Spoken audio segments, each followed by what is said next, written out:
कभी कभी मोहब्बत भी जख्म बन जाती है और कुछ जख्म लिखे जाते हैं, मिटाए नहीं जाते। कैफे की खिड़की पर बारिश की बूंदें गिर रही थीं, जैसे हर एक बूंद उसके ख्यालों की तरह बार बार एक ही रास्ता तय कर रही हो। आन्या अकेली बैठी थी, एक पुराना सा कॉफी का कप हाथों में थामे बाहर एकटक देख रही थी। बारिश जैसे उसके दिमाग का आईना थी, वही दोहराव, वही गिरावट, वही अंत। लेकिन उस दिन कुछ अलग था। उस दिन उसका अतीत फिर से दरवाजा खटखटा रहा था। उसका नाम था राहिल, लंबा, शांत और दिलचस्प। जब पहली बार वह कैफे में आया तो आन्या को ऐसा लगा जैसे उसकी रूह हिल गई हो। जोर से नहीं, धीरे धीरे, एक ठहरे तूफान की तरह। वो एक लेखिका थी जिसके शब्द लोगों के दिलों को छू जाते थे, और वो एक ऐसा इंसान था जो कम बोलता था लेकिन सुनता ऐसे था जैसे उसकी हर बात को संभाल रहा हो। उनका प्यार एक झटके में नहीं हुआ।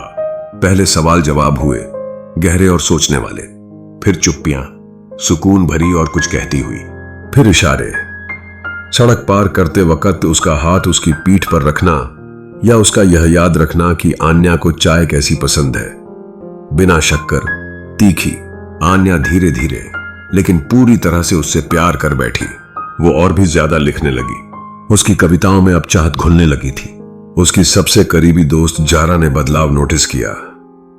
कैसे आन्या अब खाली जगहों में मुस्कुराती है, कैसे उसकी आवाज में एक नरमी आ गई है। क्या वो ही है वो? जारा ने एक बार पूछा। आन्या ने धीमे से कहा, वो कहानी है जिसके आने का मुझे अंदाजा ही नहीं था। पर हर कहानी का अंत अच्छा नहीं होता। पहली दरार तब पड़ी जब आन्या ने अपना लिखा हुआ एक नॉवेल राहिल को पढ़ने दिया।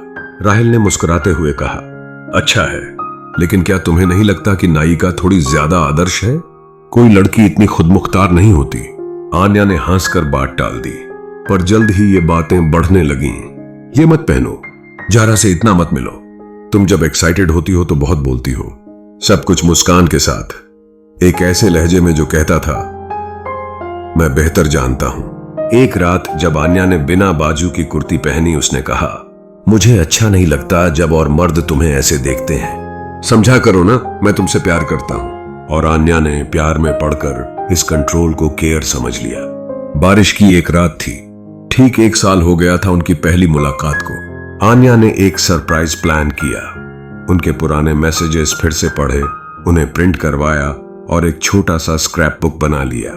जब उसने वो राहिल को दिया, उसने बस यूं ही देखा और कहा, तुम्हारे पास बहुत फालतू वक्त है, और किताब को यूं रखा जैसे कोई बिल हो जिसे वो भरना ही नहीं चाहता।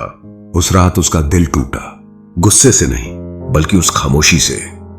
3 महीने बाद जब वो राहिल की अलमारी ठीक कर रही थी, उसे एक चिट्ठी मिली। पुरानी, मुड़ी हुई। वो उसके नाम नहीं थी, किसी और लड़की की लिखी थी, माफियां भरी हुई, और एक लाइन जो उसकी रूह तक चीर गई। उम्मीद है तुम उसे वैसा दर्द नहीं दोगे जैसा मुझे दिया। उस रात उसने राहिल से पूछा। वो मुकरा नहीं, हम सगाईशुदा थे, उसने कहा, पर वो चली गई। उसको झेलना मुश्किल था। जब आन्या ने पूछा क्यों, उसने कहा, वो बहुत इमोशनल थी, जैसे हर लड़की होती है। हर लड़की सुनते ही आन्या को अजीब सा लगा। जिस आदमी को वो परफेक्ट मानती थी, उसका नकाब उतरने लगा और अंदर मिला एक पैटर्न। धीरे धीरे राहिल ने अपना अतीत बताया।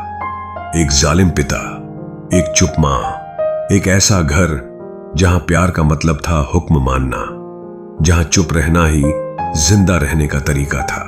वो जन्म से राक्षस नहीं था, उसे ऐसा बनाया गया था। पर यह सब उसके बर्ताव को सही नहीं ठहराता। एक रात फिर से झगड़ा हुआ। राहिल चिल्लाया, दरवाजा पटका और कहा, तुम मेरी शांति खराब कर रही हो। फिर रोने लगा और उसके गोद में सिर रखकर कहा, मुझे प्यार करना नहीं आता। और एक पल के लिए आन्या को उस गुस्सैल आदमी में एक टूटा हुआ बच्चा दिखा। पर ऐसे टूटे हुए लड़के लड़कियों को तोड़ने का हक नहीं रखते। पहली बार थप्पड़ तब पड़ा जब उसने जारा को बिना बताए मैसेज कर दिया। तुमने मुझे ये करने पर मजबूर किया, उसने कहा। उसकी आंखें नम थीं। आन्या घंटों रोती रही। दूसरी बार उसने बस फूल फेंके और चला गया, बिना एक आंसू के। उस रात शीशे में खुद को देखा और धीरे से कहा, ये मैं नहीं हूं, और अपना पेन उठाया। वो चली गई। एक सूटकेस, कोई प्लान नहीं, एक किताबों की दुकान के ऊपर एक छोटा सा कमरा मिला। लाइब्रेरियन का काम मिला। जारा से फिर मिलना हुआ। उसने वैसे ही गले लगाया जैसे वो कभी गई ही नहीं थी। थेरेपी शुरू की। हीलिंग आसान नहीं थी। कई दिन आंसू भी आए, पर फिर से उसके हाथ में स्याही लौट आई। उसने अपनी कहानी लिखी, काल्पनिक लेकिन सच्ची। एक लड़की जिसने जंजीरों को प्यार समझ लिया, एक लड़का जो प्यार करता था तूफान की तरह, और एक सफर अपने आप तक लौटने का। उसकी किताब के लॉन्च पर राहिल आखिरी सीट पर दिखा, बूढ़ा नहीं पर थका हुआ, अब भी शांत पर अब छोटा। आन्या ने पलटकर नहीं देखा। उसने सामने बैठे लोगों की आंखों में देखा और कहा, कभी कभी सबसे मुश्किल अलविदा उस इंसान से नहीं होता, बल्कि उस खुद से होता है जो समझता था कि दर्द ही प्यार है। वो मुस्कुराई, और पहली बार वो मुस्कान सच थी। ये उसका अंत नहीं था, ये मेरी शुरुआत थी।